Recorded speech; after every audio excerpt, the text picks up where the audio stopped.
पास आई और देखो, फिर उसने कहा कि ऐसा कैसे हुआ मेरे साथ, मैं इतने दिनों से ईसा मसीह जी के सामने ध्यान करता था, फिर ये बात कैसे आई कि तुम अपवित्र हो, इसके लायक नहीं हो, उसको पहुंचाओ तुम बाइबल। तब फिर उसको हमने पूरा परमात्मा का परिचय दिया। हम परमात्मा से परिचित ही नहीं हैं। तब उसे समझ में आया कि जो भी व्यक्ति परमात्मा को सही अर्थों में जानता नहीं है, पहचानता नहीं है, उससे प्रॉपर वे में संबंध नहीं है, जिसकी दुनिया में आप रह रहे हो उससे प्रॉपर में कनेक्शन नहीं है, तो वो व्यक्ति अपवित्र कहलाएगा। यदि भटक रहा है वो, एक एक भजन में बहुत गहरा अर्थ है, लेकिन हम कैसे भी सुन रहे होते हैं। पास पड़ोस दुखी दीनों में क्या उसको पहचाना है, क्या उसको पहचाना है। ओ भगवान को भजने वालों, क्या भगवान को जाना है। ये भजन कितने पहले बजा है? ओ भगवान को भजने वालों, क्या भगवान को जाना है। पास पड़ोस दुखी दीनों में क्या उसको पहचाना है, क्या उसको पहचाना है। मन की कहीं पर चलने वाली, बहुत ध्यान से सुनना, मन की कहीं पर चलने वाली रामनगर न आएगा। राम सुमर के रहम करेगा, फिर पीछे पछताएगा। कृष्ण सुमर के कर्म करेगा, यूं ही जग से जाएगा। क्या बोल रहे हैं? राम सुमर के यदि आपने रहम नहीं किया, राम अर्थात रहम, राम अर्थात कौशल्या के घर जन्मे और दशरथ के पुत्र हुए, ये नहीं। राम अर्थात रहम करना। अभी तो पति को अपने पत्नी पर ही रहम नहीं आता, दे पिटाई करता है। ऐसे कितने पति होंगे जो अपने पत्नी की पिटाई भी करते हैं, रहम नहीं आता है। बच्चों की पिटाई करते हैं। आज रहम नहीं आने के कारण सारे संसार में लड़ाई झगड़ा है। तो गीत कब से सुनते आ रहे हैं कि राम सुमर के रहम करेगा, फिर पीछे पछताएगा। कृष्ण सुमर के कर्म करेगा, यूं ही जग से जाएगा।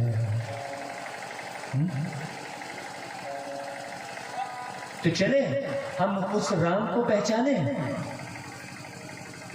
उस राम को हम जब पहचानेंगे जब हम अपने धर्म को पहचानेंगे पहले। इसलिए मैंने बोला कि आप कौन से धर्म के हैं। तो एक भाई साहब ने कहा है आदि सनातन हिंदू धर्म। जब किसी धर्म की स्थापना होती है तो उसके धर्म पिता भी होते हैं, लेकिन हिंदू धर्म का कोई धर्म पिता नहीं है। अब एक उदाहरण से आप बहुत अच्छे से समझ सकते हैं कि आप कौन से धर्म के हैं। आज कृष्ण कथा सुन रहे हैं तो हमें बहुत अच्छे से समझना होगा। मेरे पिताजी की तस्वीर आप लोगों के घर में लगेगी क्या? आप लोगों के घर में लगेगी? जिस पिता ने मुझे इस शरीर के साथ इस दुनिया में लाए, उन पिता की तस्वीर आपके घर में लगेगी क्या? क्यों नहीं लगेगी? क्योंकि मैं उनकी संतान हूं। तो जो मेरे पिता की जाति है, जो मेरे पिता का धर्म है, वही मेरा धर्म कहलाएगा ना? कहलाएगा कि नहीं कहलाएगा? तो ये बताइए कि कृष्ण जी को देवता कहते हैं। कृष्ण देवाय नमः, राम देवाय नमः, विष्णु देवाय नमः, शंकर देवाय नमः। इन सब की तस्वीर आपके घरों में है कि नहीं? क्यों है इन सब की तस्वीर? और दूसरे धर्म में ये तस्वीर नहीं होगी, लेकिन आप हम सब के घरों में कृष्ण जी की, रामचंद्र जी की, शंकर जी की, विष्णु जी की, नारायण की ये तस्वीर है। तो जब वो देवता धर्म के हैं तो फिर हम कौन से धर्म के हुए? कृष्ण देवाय नमः मतलब कृष्ण देवता है, देवता एक धर्म है, देवता एक धर्म है। तो फिर हम सब कौन से धर्म के हुए?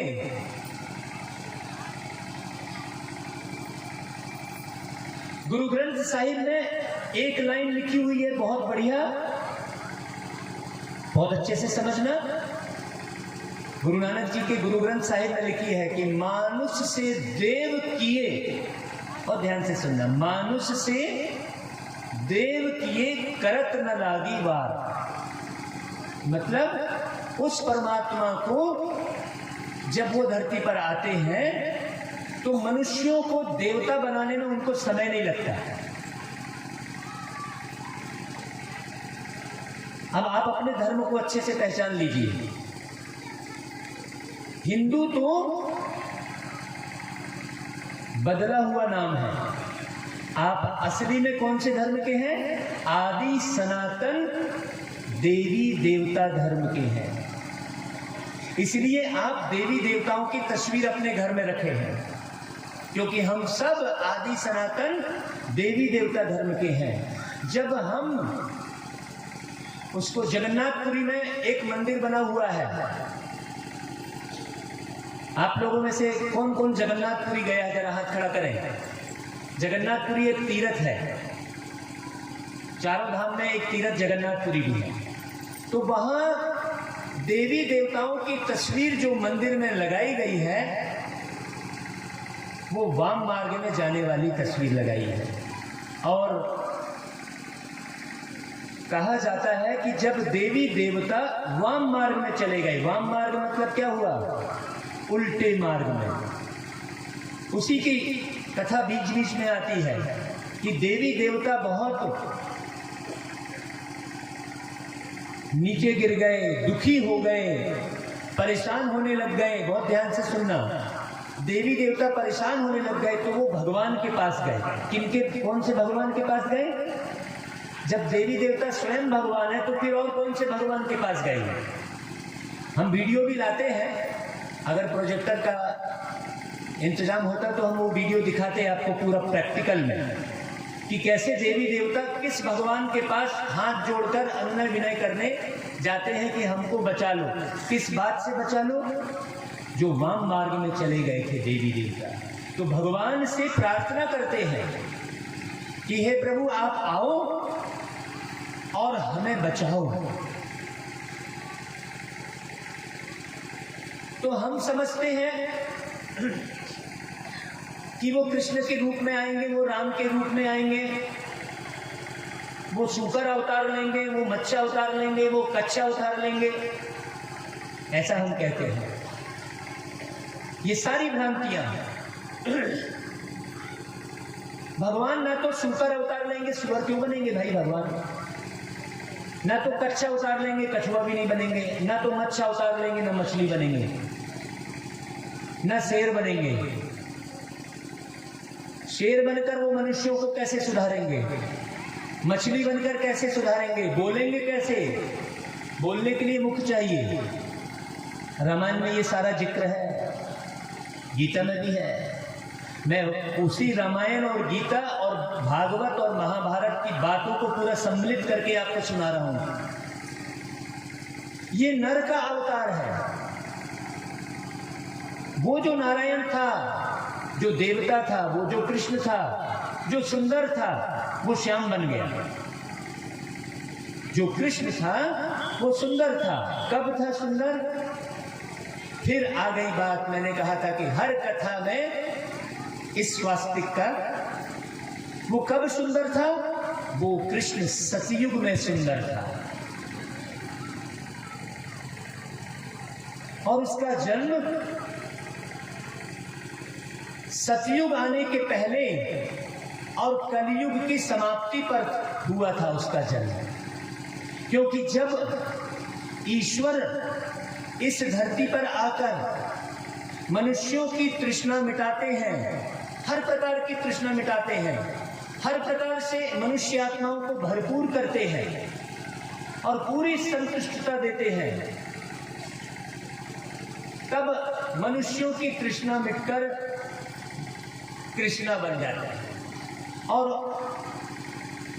जब करोड़ों को परमात्मा आकर ज्ञान सुनाते हैं, करोड़ों को, अब गीता में एक लाइन फिर आती है, जब करोड़ों को ज्ञान सुनाते हैं तब उनमें से केवल 8, करोड़ों में कितने लोग तैयार होते हैं? 8 तैयार होते हैं। बहुत ध्यान से सुनिएगा। करोड़ों में 8 केवल तैयार होते हैं। इसलिए गीता में लिखा है कोटों में को और को में भी को मुझे पहचान पाता है। ये गीता का शब्द। रामायण के शब्द मैंने उत्तरकांड के आपको पहले की कथा में बता दिया है। तो कोटों में माने करोड़ों में, करोड़ों में कोई। अब देखो गोपाल नगर में बहुत सारी जनसंख्या होगी, लेकिन सब आए हैं क्या यहाँ पर? जिसका भाग्य उदय होना होता है वही भागवत कथा सुनने आते हैं। हमने कहा था भागवत माने भाग यानी हिस्सा। जिसका भाग्य उदय होना होता है वही भागवत सुनने आते हैं। और बहुत से भागवताचार्य ऐसे होते हैं जो केवल कथा सुनाते हैं, भजन गवाते हैं, ताली पिटवाते हैं, बस चले, अर्थ मालूम नहीं पड़ा कुछ भी। भागवत कहने वाला कैसा होना चाहिए? भागवत कहने वाला अपनी आंखों को शुद्ध रखने वाला चाहिए। इसलिए हमने आपको कल बताया कि जिस दिन हमको पता चला कि ये 22 को पाप की जड़ है, उस दिन से हमने घर से टीवी बाहर कर दिया। इन आंखों ने कोई भी ऐसे दृश्य दिखाना बंद कर दिया, इन आंखों को, क्योंकि आंखों को शुद्ध करना है। क्योंकि हमारे भगवान सारी इंद्रियों को शुद्ध करने आते हैं। आप सारी इंद्रियों को क्या करते हैं? अशुद्ध कर देते हैं, अपवित्र कर देते हैं। तो भागवत कहने का अधिकारी वही है जो कभी कोई पिक्चर किसी भी किस्म की ना देखता हो। भागवत करने का अधिकारी वही है जो किसी की निंदाचारी फालतू सुनते ना बैठा हो। अच्छा क्या बात है, अच्छा हम कान कहाँ देते हैं अपना? बहुत अच्छे से यहाँ से बोल रहा जरा फिर से। कान बहुत गहरे से देते हैं, हम उधर कान ही नहीं देते। कई सुनाने वाले सुनाते हैं, ऐसा था देखना भाई, उस भाई से मत मिलना, उस बहन से मत मिलना। हम वो बात सुनते ही नहीं है। सुनते हुए नहीं सुनना आप कर सकते हैं, देखते हुए नहीं देखना आप कर सकते हैं, आपकी आदत है। कैसे? जब आप सड़क में चौराहे पर किसी से बातचीत कर रहे हो तो आपने देखा है कोई व्यक्ति गुजरते हुए, लेकिन आपको ध्यान नहीं है।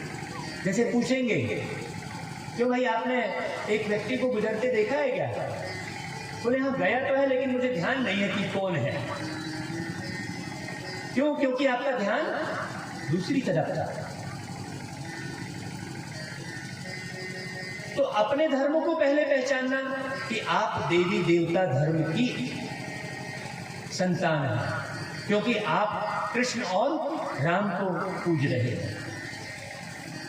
और जब आप ये पहचानेंगे, जब आपको मालूम पड़ेगा, वो भगवान धरती पर आता है और सत्य ज्ञान सुनाता है और हम सबको राधा और कृष्ण बनाता है। पहले दिन हमने एक बात छोड़ी थी, आप सभी को याद है क्या? जब शोभा यात्रा निकली थी, पहले दिन कौन कौन आए थे? जरा हाथ खड़ा करें। तो हमने कहा था राधा का मतलब क्या है। हमने कहा था जब कृष्ण जन्म होगा उस दिन सुनाएंगे आपको। वो भाई साहब नहीं आए हैं जिन्होंने पूछा था। राधा मतलब राम के गुणों को धारण करने वाला हर एक व्यक्ति राधा है। इसलिए कहते हैं कि राधा राधा रटो चले आएंगे बिहारी, ये भाई हमने बताया था। तो राधा रटने से बिहारी कैसे चले आएंगे?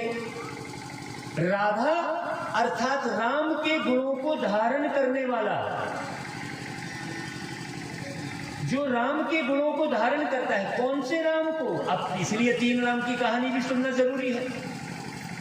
वो जंगल में सीता की खोज में जाने वाले राम को नहीं,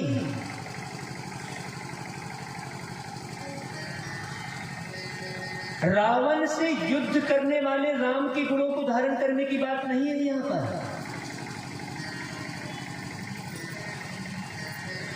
बहुत गहरी बात समझना,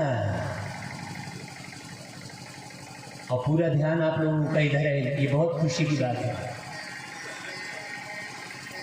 3 राम की कहानी है। एक राम त्रेता के राजा और दूजा राम घट घट का वासी, जो हर घट में बसा है, और तीजा राम है अर्श निवासी। एक राम त्रेता के राजा, वो त्रेता के राजा अलग है, वो राजा है इसलिए राजा राम कहते हैं। इसलिए मर्यादा पुरुषोत्तम राम कहते हैं। वो मर्यादा पुरुषोत्तम जो राम है ना, वो वन वन नहीं भटके हैं, वो सीता की खोज में नहीं गए हैं, उनकी सीता नहीं चुराई गई है, वो राम अलग है।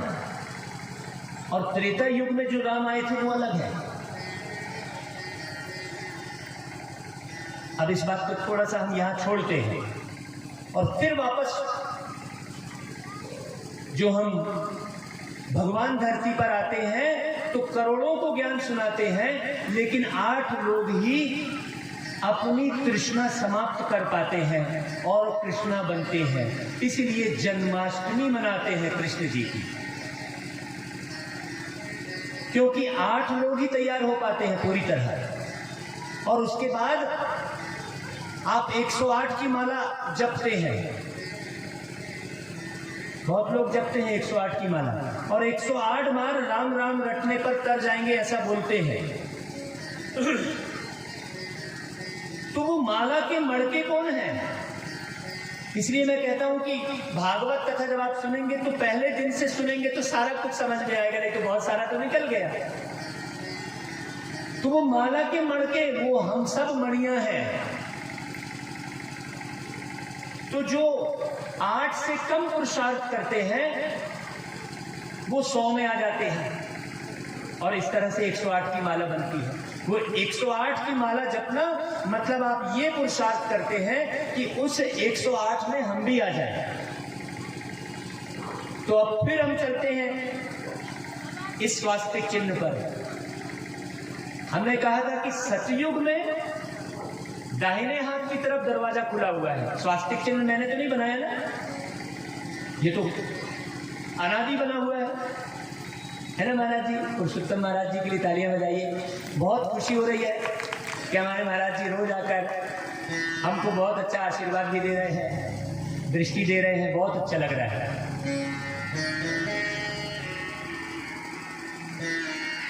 तो जन्माष्टमी मनाते हैं, इसका राज आपको बता रहा हूं।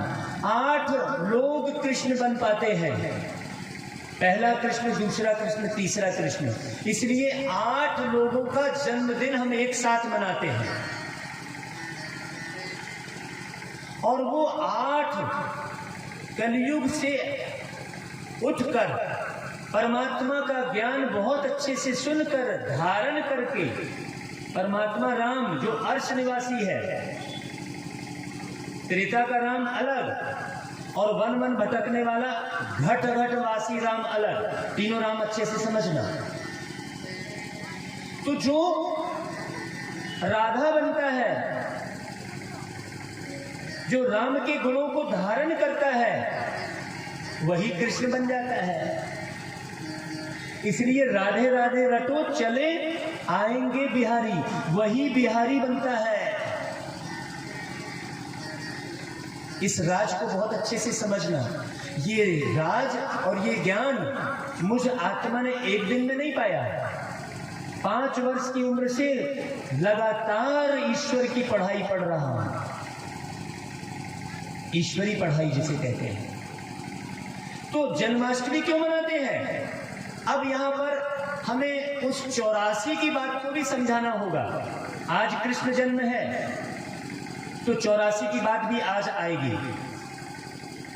कहा जाता है कि आत्मा 84 लाख योनि में भटकती है। फिर उसके बाद बड़ी मुश्किल से 84 लाख योनि में घूमने के बाद फिर पुरुषोत्तम भाई बनते हैं। ऐसा है क्या? मतलब यहां पर जितने भी लोग बैठे हैं, कोई कुत्ता रहा होगा, कोई बिल्ली रहा होगा, कोई मच्छर रहा होगा। ऐसा है क्या? ऐसा है? 84 लाख योनि में भटकने के बाद फिर मनुष्य शरीर मिलता है। तो यहाँ पर सब क्या कुत्ते बिल्ली मच्छर की योनि से निकल के यहाँ बैठे हैं क्या? और दूसरी बात अच्छे से समझना, जो चीज बहुत मुश्किल के बाद मिलती है उसकी कितनी कदर की जाती है। जब 84 लाख योनि में भटकने के बाद ये मनुष्य शरीर मिल रहा है तो फिर वो गुटखा खा के उस शरीर को नष्ट क्यों कर रहा है, खराब क्यों कर रहा है? ऐसा होगा क्या? ऐसा होगा क्या?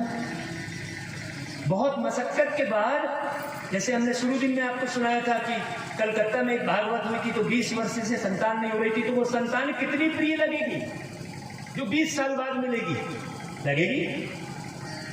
तो 84 लाख योनि के भटकने के बाद भी हमको अपने शरीर से प्रीत नहीं है और हम शराब डाले जा रहे हैं इसमें।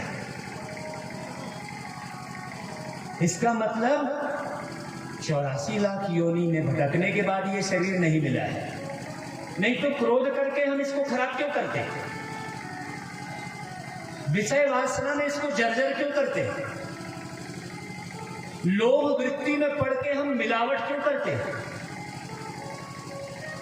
यदि 84 लाख योनि के बाद ये मनुष्य शरीर मिलता तो हमारे अंदर काम क्रोध लोभ मोह अहंकार कुछ भी नहीं होता। होता क्या? हम अहंकार में आकर लड़ झगड़ के इसको मार क्यों देते हैं? यदि 84 लाख योनि में भटकने के बाद ये शरीर मिलता तो इतने सारे लोग सुसाइड करके इसको खत्म क्यों कर देते? सोचने की बात है। यहीं पर हम भूल कर गए। जो चौपाई का अर्थ नहीं समझे हम। चौपाई में लिखा है 184, सुनना बहुत ध्यान से, 184 भरम गमायो, बड़े भाग्य मानुष तन पायो। बहुत ध्यान से सुनना। क्या शब्द लिखा है? लख। अच्छा, लाइट आ गई।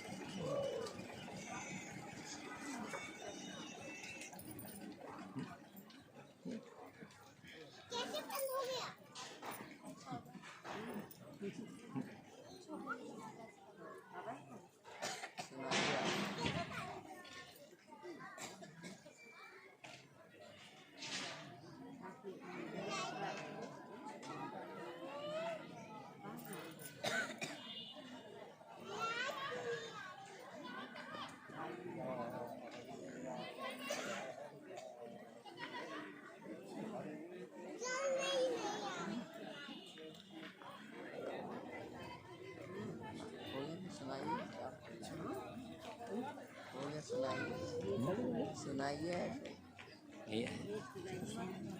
नहीं, थोड़ा आवाज़ पर जोर से बोलना।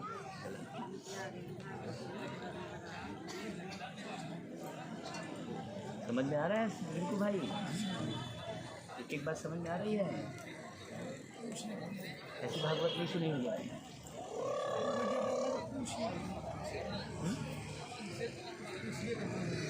आपसे? हाँ, नहीं, कोई बात नहीं।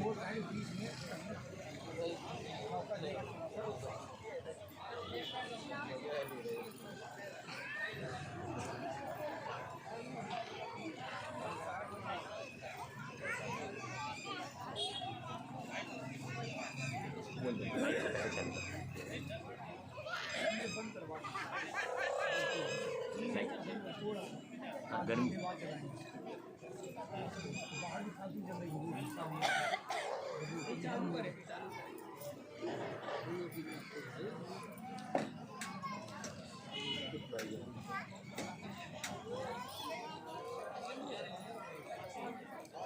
एक माइक लेना और अभी सामने ले जाना माइक।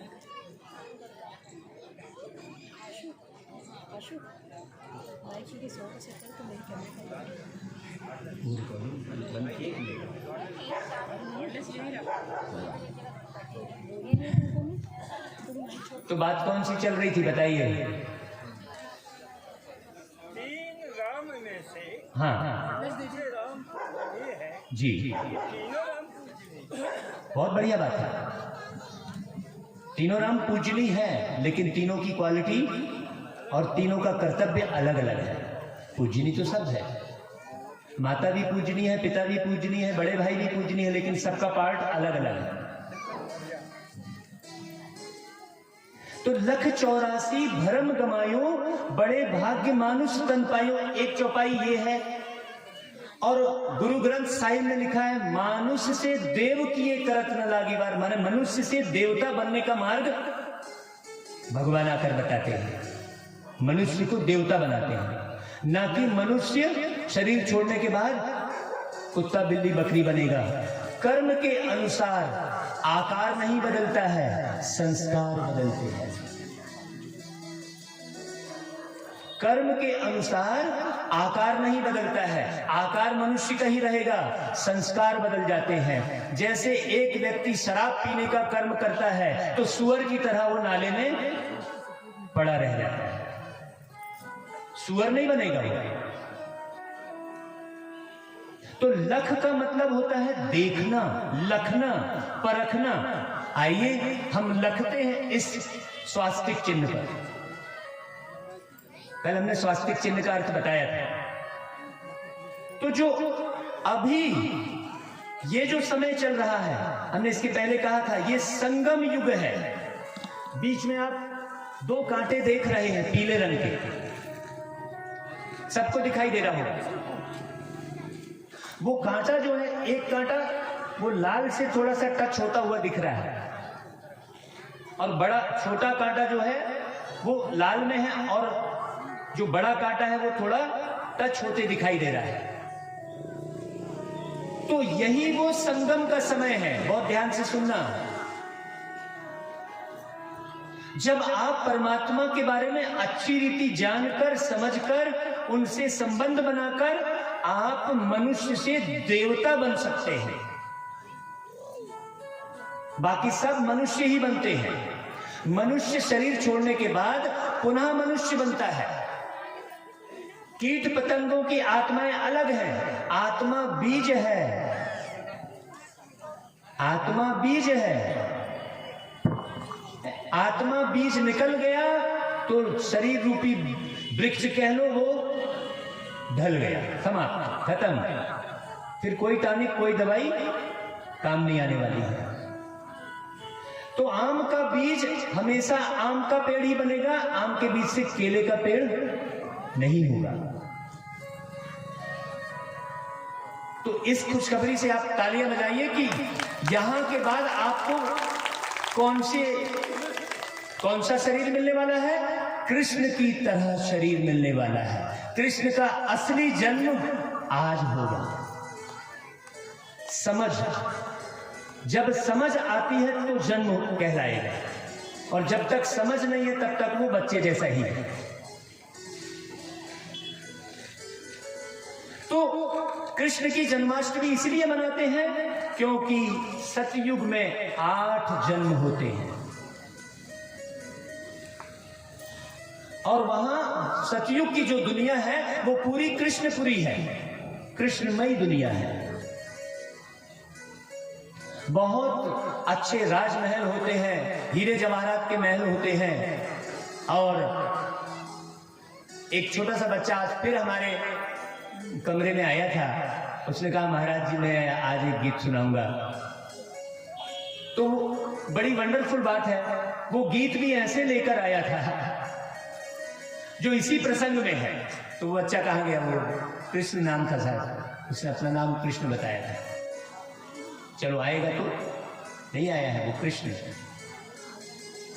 उसका गीत बिल्कुल सुनने लायक है। देखो छोटे छोटे बच्चे कमाल कर रहे हैं यहां पर। तो सतयुग में अब 1,84 की बात चली है। कृष्ण जी के जन्म को समझने के लिए हम जन्म को समझने आए हैं, क्योंकि अभी तो कृष्ण जी का जन्म दिवस नहीं है, कोई जन्माष्टमी तो नहीं है। क्यों भाई, आज कोई जन्माष्टमी तो नहीं है सही में, फिर हम कृष्ण जन्म क्यों मना रहे हैं? अभी हम कृष्ण के जन्म को समझने आए हैं, तो हमें समझना है। तो सतयुग में 8 जन्म एक मनुष्य आत्मा के होते हैं। अकाले मौत का कोई शिकार होता नहीं है, पूरी आयु जीते हैं। तो 8 जन्म सतयुग में। और त्रेता के राजा की जो बात चली थी राम, उसके लिए तुलसीदास जी ने चौपाई में लिखा है कि राम राज्य सपने हूं दुख नाही। मतलब राम के राज्य में सपने में भी दुख नहीं था। इसका मतलब त्रेता युग में सीता और त्रेता युग में राम का राज्य था। कृष्ण के राज्य की बात तो कोई है ही नहीं। कृष्ण तो बच्चे का नाम है, बड़े होने के बाद नारायण कहते हैं। नारायण महाराजा है, विश्व महाराजा नारायण और विश्व महारानी लक्ष्मी, वही बड़े होकर नारायण कहलाते हैं। तो 9वीं बार में 8 जन्म सतयुग में, 9वीं बार में त्रेता युग आ जाता है। इसलिए रामचंद्र जी के जन्म पर क्या बनाते हैं? राम नवमी कहते हैं। कृष्ण जी के साथ जन्माष्टमी कहते हैं। अब देखिए, जब कृष्ण जी के साथ जन्माष्टमी कह रहे हैं और राम के साथ नवमी बोल रहे हैं, मतलब जन्माष्टमी मतलब अष्ट कृष्ण, 8 बार जन्म। तो 8वें, पहला, दूसरा, तीसरा, चौथा, 5वां, 6वां, 7वां, 8वां तो पहले आएगा ना, 9वां तो बाद में आएगा ना। लेकिन न जानने के कारण हमने कृष्ण का जन्म द्वापर युग में बता दिया। ये राज परमात्मा ने आकर खोला कि अरे भाई, तुम सब उल्टा सुल्टा सुन रहे हो, सच्चा तो ये है। इसलिए वो परमात्मा शिव जब धरती पर आया तो सच्चा बताया, तभी उसे सत्यम शिवम सुंदरम कह रहे हैं। और उस सच्ची बात को इस समय वो जो 8 कृष्ण सतयुग में जन्म लेते हैं, वो 8 हो सकता है यहां बैठे हो। यहां पर नारी शरीर और पुरुष शरीर की बात नहीं है, क्योंकि आत्मा यदि पुरुष शरीर से निकली तो भी आत्मा चली गई बोलेंगे। कल मैंने इस पर चर्चा की थी। पुरुष शरीर से आत्मा निकलेगी तो भी आत्मा क्या बोलेंगे? चली गई। आत्मा चला गया नहीं बोलेंगे। नारी शरीर से भी आत्मा निकलेगी तो आत्मा चली गई। नारी शरीर और पुरुष शरीर यहां की व्यवस्था के लिए है, इस दुनिया की व्यवस्था के लिए है, न कि अवस्था के लिए। अवस्था हमारी आत्मीय अवस्था होनी चाहिए, लेकिन हम शरीर के भान में आने के कारण अपनी इस व्यवस्था के माध्यम से अपनी अवस्था को खराब कर लेते हैं। हिंदू, मुस्लिम, सिख, ईसाई, ये जितने भी पारसी, जितने भी अलग अलग दिए गए नाम, ये व्यवस्था है, ये व्यवस्था है। एक उदाहरण से आप समझ सकते हैं कि ये कैसी व्यवस्था है। जैसे ये एक चीज है, ये भी प्लास्टिक का बना है, लेकिन इसका कोई नाम तो होगा ना। ऐसा ही प्लास्टिक का पेन होता है, प्लास्टिक की बाल्टी होती है ना भाई। हम बाल्टी बोलते हैं, हम पेन बोलते हैं, मग्घा बोलते हैं, लेकिन होता किस चीज का है वो? सपोज प्लास्टिक का। तो मग्घा तो हम बोल रहे हैं, बाल्टी बोल रहे हैं, लेकिन हमें ये ज्ञान है कि ये प्लास्टिक का है। ठीक है, हमें ये ज्ञान है कि ये प्लास्टिक का है, तो उसके साथ लोहे के जैसा व्यवहार नहीं करते, है ना? उसका ओरिजिनल स्वरूप क्या है? मग्गे का, बाल्टी का या कोई भी प्लास्टिक से बनी सामग्री का ओरिजिनल स्वरूप क्या है? प्लास्टिक है। नाम दिया है उपयोग के लिए, नहीं तो कैसे हम उस व्यवस्था को बना सकेंगे, इसलिए नाम दिया है। उसी प्रकार ये जो नाम, फिर सरनेम, फिर जाति, फिर धर्म, ये सब काहे के लिए है? व्यवस्था के लिए है, अवस्था खराब करने के लिए नहीं है। लेकिन हम अवस्था और व्यवस्था को प्रॉपर वे में नहीं जानते हैं, इसलिए व्यवस्था में फंसकर हम अपनी अवस्था को खराब कर लेते हैं। व्यवस्था को अवस्था के साथ नहीं जोड़ना चाहिए, बहुत बारीक बात समझना। तो आत्मा है सीता और परमात्मा है राम। आत्मा है पार्वती और परमात्मा है शिव।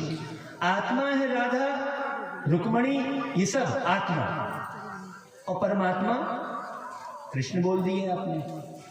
अब इसको बारीकी समझना है, क्योंकि हमने बहुत सारी कथा कहानियों की रचना कर ली, इसलिए परमात्मा को समझना थोड़ा तकलीफ दे हो गया। परमात्मा सिर्फ शिव है और आप आत्मा सिर्फ पार्वती है। पार्वती मतलब उस पार रहने वाले, इस देह दुनिया दौलत से पार रहने वाले। तो परमात्मा शिव है और आप सब हैं पार्वती। आपका ही जन्म होता है और युग बीतता चला जाता है। जैसे किसी का जन्म ठंड में, किसी का जन्म गर्मी में, किसी का जन्म बरसात में, ऐसा होता है ना भाई, है? तो ये ऋतु चक्र है। तो जैसे ऋतु चक्र है वैसा ही युग का चक्र है, जिसे स्वास्तिक कह रहे हैं। तो पहला खंड सतयुग का, जिसमें 8 जन्म लेते हैं, और दूसरा खंड जो नीचे गेट है, उसका गेट किधर खुला है? उसे त्रेता युग बोलते हैं। सतयुग में सभी लोग राइट पे चलते हैं, एक भी गलत नहीं करेंगे, जरा भी झूठ का नामो निशान नहीं रहेगा सतयुग में। त्रेता युग में थोड़ी 2 कला घट जाती है, इसलिए कृष्ण जी को 16 कला संपूर्ण बोलते हैं, संपूर्ण निर्विकारी बोलते हैं, संपूर्ण निर्विकारी बोलते हैं कृष्ण जी को, और रामचंद्र जी को 14 कला बोलते हैं। कृष्ण जी के हाथ में कोई हथियार नहीं है क्या कोई हथियार जो किसी को मारे? है क्या?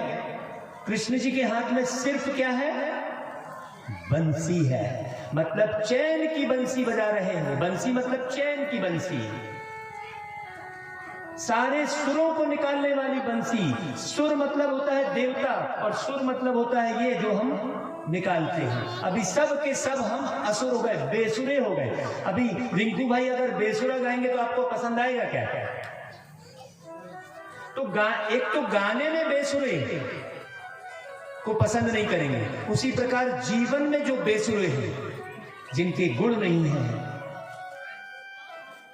तो कृष्ण जी के हाथ में बंसुरी है, और जिन राम की आप पूजा करते हैं मंदिर में, उनके हाथ में धनुष बाण है।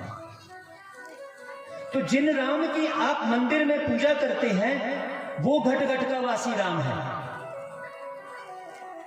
और अर्श निवासी जो राम है वो घट घट में नहीं बसा है। अभी सुनिए बहुत अच्छे से बात, कि अर्श निवासी जिसे आपने राम कह दिया है वो परमात्मा शिव है, जिसे हम आरती में गा रहे हैं पार ब्रह्म परमेश्वर। कल हमने पूरे जगदीश की आरती का एक एक अर्थ बताया था। तो वो परमात्मा शिव है जिसे आप राम कह दे रहे हैं, कभी कृष्ण कह दे रहे हैं। वो सारे स्वरूप भागवत में अलग अलग हैं। कभी हम आत्मा कृष्ण की बात कर रहे हैं और कभी परमात्मा कृष्ण कह दे रहे हैं। इसलिए मीठे भाइयों और बहनों, अब आप आज फाइनल कर लीजिए कि कृष्ण भी उस परमात्मा शिव की पूजा कर रहे हैं गोपेश्वरम में। गोपेश्वरम में कृष्ण जी परमात्मा शिव की पूजा कर रहे हैं। रामेश्वरम में रामचंद्र जी भी परमात्मा शिव की पूजा कर रहे हैं। रामेश्वरम मतलब राम के भी ईश्वर, गोपेश्वरम मतलब कृष्ण के भी ईश्वर। बहुत अच्छे से समझिएगा। तो अब हम सबको, कल हमने बहुत सबसे होकर कहलवाया था, लेकिन हमें समझ के कहना है। ऐसा नहीं कि मैंने यहां से बोल दिया तो आपने दोहरा दिया। अब आप समझ के बोलिए अच्छे से हाथ ऊपर करके कि ये किसकी गीता सुन रहे हैं आप। ये जो गीता, किसकी गीता सुन रहे हैं? हाँ, माइक ले जाओ जरा। कहाँ गए? हाँ, किसकी गीता सुन रहे हैं आप अभी? जब तक ये स्पष्ट नहीं होगा तब तक परमात्मा से संबंध नहीं बनेगा। शिव की गीता सुन रहे हैं। सभी इस बात से सहमत हैं कि इनने कह दिया तो सहमत है? हाथ खड़ा करें जरा। इनने कह दिया या मैं कह रहा हूं इसलिए सहमत मत होना। ये शिव की गीता है जो कहीं नहीं सुनाई जा रही है। गीता में कृष्ण भगवान वाच जो नाम दे दिया है, अब आप फिर बहुत अच्छे से समझिएगा। वो परमात्मा शिव है, वो परम पिता शिव है, वो परम पिता शिव है, वो परमात्मा शिव है। भगवान शब्द भी हटा दीजिए, भगवान शब्द भी हटा दीजिए। कृष्ण जी भगवान है, रामचंद्र जी भगवान है। भगवान का अर्थ बहुत सारे लोगों ने बताया है कि भा यानी भूमि, हमारे महाराज जी भी जान रहे होंगे, पुरुषोत्तम महाराज जी। भा यानी भूमि, गा यानी गगन, वा यानी वायु, ना यानी नीर।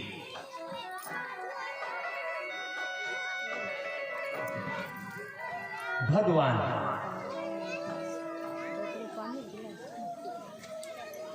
तो भगवान और परमात्मा ये बहुत अच्छे से समझना, तब कृष्ण जन्म मनाना आपका सार्थक होगा। तो ये 84 के चक्र में कौन घूम रहा है? परमात्मा शिव घूम रहे हैं या कृष्ण घूम रहे हैं? 84 के चक्र में कृष्ण घूम रहे हैं। बहुत अच्छे से समझिएगा। इसका मतलब कृष्ण एक शरीर का नाम है, जैसे आप सबके शरीरों का नाम है। जब आपने जन्म लिया था तो कोई नाम नहीं था क्या कोई नाम? जब आप गर्भ से बाहर आए थे तब आपका कोई नाम नहीं था। छठी मनाई जाती है और नामकरण संस्कार किया जाता है। उसी प्रकार कृष्ण, जैसे आप वैसे ही कृष्ण। तो कृष्ण ने कहां जन्म लिया? सतयुग में। सतयुग से नीचे उतरे वो, क्योंकि ऊपर से जब आए नीचे और 8 जन्म सतयुग में लिए, वापस नहीं गए। अर्श से आए हम सब। अर्श में हमारा बाबा भी रहता है, परमात्मा शिव अर्श निवासी, अर्श निवासी राम, और अर्श में हम भी रहते हैं। अर्श से हम फर्श में आते हैं। हम सब अर्श से फर्श में आते हैं। इसलिए किसी से भी पूछोगे, कोई भी बूढ़ी माता हमसे मिलती है तो कहती है कि महाराज अब तो जी भर गया है, अब मैं जीना नहीं चाहती। तो कहां जाओगे भैया? तो जिसको भी आप पूछेंगे तो क्या बोलेगा? क्या बोलेगा? ऊपर जाना है बोलेंगे। किसी से भी पूछ लो आप, संसार के किसी भी हैरान परेशान व्यक्ति से पूछ लो, बूढ़े से पूछ लो, हर एक व्यक्ति बोलेगा अब तो मेरे को ऊपर जाना है भाई। किसको ऊपर जाना है? शरीर तो यहीं जलाया जा रहा है, शरीर तो जमीन में ही दफनाया जा रहा है, फिर जाना किसको है ऊपर? कौन परेशान हो रही है? आत्मा। तो ऊपर वाले परमात्मा है और ऊपर वाले हम भी हैं। परमात्मा नीचे धरती पर आकर अपना शरीर नहीं लेते। परमात्मा यानी मां के गर्भ से परे रहने वाली आत्मा, वो भी एक आत्मा है, लेकिन परमात्मा परम आत्मा है, माने श्रेष्ठ आत्मा है। वो मां के गर्भ में जन्म क्यों नहीं लेते? क्योंकि वो किसी को गाली नहीं देते, किसी से लड़ते नहीं, किसी से झगड़ते नहीं, किसी का पैसा खा के नहीं बैठते हैं। वो किसी से नहीं लड़ते, ना किसी से झगड़ते, ना किसी का पैसा खाते, ना वो कहीं पर जो है अटकते फटकते। और हम क्या करते हैं, वो ना तो किसी से मोह रखते, और हम मोह रखते हैं, हम कर्म ऐसे करते हैं तो वापस फिर हम उसको चुकाने के लिए वापस गर्भ में प्रवेश करते हैं। उसी को बहुत सारी कथा में ये बता दिया कि बाप ने जो है बहुत प्रॉपर्टी जमा की, ये किया वो किया, बच्चे को देके फिर शरीर छोड़ दिया, फिर वही बाप जो है बकरा बन के उसी दुकान में बाहर बैठ गया। एकदम रॉन्ग है, ऐसा नहीं है। मैं अपने प्रैक्टिकल जीवन की बात आपको बाद में बताऊंगा, आत्मा के पूरे अनुभव बताऊंगा, अपने रिश्ते नातों की और भी बहुत सारे लोगों को बताऊंगा। और ऐसे बहुत सारे वीडियो में लाया हूं, आप YouTube पर डालकर देखिए पुनर्जन्म की बात में, उसमें सब पुनर्जन्म में यही बताया जा रहा है कि मैं फलानी जगह पहले जन्म लिया था और अभी यहाँ आया हूँ। पूरा स्पष्ट बताता है बच्चा, छोटे छोटे बच्चे हर बार वो मनुष्य जन्म का ही पुनर्जन्म में दिखाते हैं। आप YouTube पर डालिएगा, आपको बहुत सारे ऐसे वीडियो देखने मिल जाएंगे, तब आपको आत्मा का ज्ञान क्लियर हो जाएगा। तो 8 जन्म किसका हो रहा है? आत्मा का हो रहा है, परमात्मा का नहीं। सतयुग में 8 जन्म किसका हो रहा है? जब हम जन्माष्टमी मना रहे हैं कृष्ण जी की, मतलब जन्म हो रहा है ना, जन्म हो रहा है ना, और शरीर के साथ हो रहा है। 9वीं बार में रामचंद्र जी त्रेता युग में 12 जन्म लेते हैं, सतयुग में पूरी आयु जीते हैं, धीरे से आयु घट जाती है। त्रेता युग में 12 जन्म लेते हैं, 12 और 8 कितना हुआ? 20 जन्म। त्रेता युग में थोड़ा सा नीचे गिरते हैं, 2 कला कम होती है, इसलिए गेट किधर दिखाया है? स्वास्तिक चिन्ह में नीचे खुला हुआ गेट है। फिर उसके बाद द्वापर युग से हम क्या करते हैं? वही देवी देवता जो सतयुग और त्रेता में होते हैं, इसलिए कृष्ण देवाय नमः और राम देवाय नमः कह रहे हैं। तो वही देवी देवता द्वापर युग से 2 राहें पर चल पड़ते हैं, द्वापर युग। और जब भटकना शुरू हो जाता है, वाम मार्ग कह दिया है, वाम मार्ग मतलब उल्टा मार्ग। जब 12 बार त्रेता युग में जन्म लेते हैं, 8 बार सतयुग में जन्म लेते हैं, तो कितने बार हो गए? 20 बार। 20 बार शरीर धारण करने के कारण आत्मा अपने स्वरूप को भूल जाती है, अपने को क्या समझने लगती है? शरीर समझने लगती है, और फिर विरोध शुरू हो जाता है। नारी शरीर और पुरुष शरीर का भेद शुरू हो जाता है और विकार उत्पन्न होते हैं। ये कहां से शुरू होते हैं? द्वापर युग से। तो वही देव आत्मा जो थी वो मनुष्य आत्मा बन जाती है। मनुष्य का मतलब होता है जिसका मन विषय विकारों की तरफ बढ़ रहा है। तो अब कृष्ण कहां चले गए? वही कृष्ण कहां चले गए? द्वापर युग में। लेकिन अब वो कृष्ण नहीं रहे। वो जो सुंदर थे सतयुग में, वही कृष्ण श्याम बन गए। इसलिए आप श्याम सुंदर बोल रहे हैं, सुंदर श्याम नहीं बोल रहे हैं। वही श्याम बन गए। अब वो काले क्यों दिखाते हैं कृष्ण जी को? तो लोग कहते हैं कि वो 5 मुख वाले सर्प ने डस लिया था कृष्ण जी को, इसलिए काले हुए, ऐसा बोलते हैं। तो 5 मुख वाले सर्प डस लेने से शरीर तो खत्म हो जाएगा। जब 5-5 सांप एक साथ डसेंगे तो शरीर बचेगा क्या? तो वो शरीर का कालापन नहीं है, वो 5 मुख वाला सर्प क्या है? अपने को देह समझने के कारण विकार उत्पन्न हो गए, 5 मुख्य विकार। इसलिए वो सुंदर कृष्ण श्याम बन गया। तो आज हम कौन से कृष्ण का जन्मदिन मनाएं? बताइए। सुंदर से श्याम बनने वाले का जन्मदिन मनाएं कि श्याम से सुंदर बनने वाले का जन्मदिन मनाएं? देखिए, श्याम से सुंदर बनने वाले का जन्मदिन मनाएं। तो श्याम सब है, अभी सब विषय विकारों में ग्रसित है कि नहीं है? सबके अंदर 5 विकार है कि नहीं है? सबके अंदर है कि नहीं है? ऐसा कोई बता दे जो कहे कि हाँ मेरे अंदर 5 विकार नहीं है। कोई हाथ खड़ा कर दे, उसे यहां से 1 लाख रुपए का इनाम दिया जाएगा। 1 लाख कम पड़ रहे हैं तो 1 करोड़ की व्यवस्था हो जाएगी। बजाइए ताली, हाँ ताली बजा रहे हैं।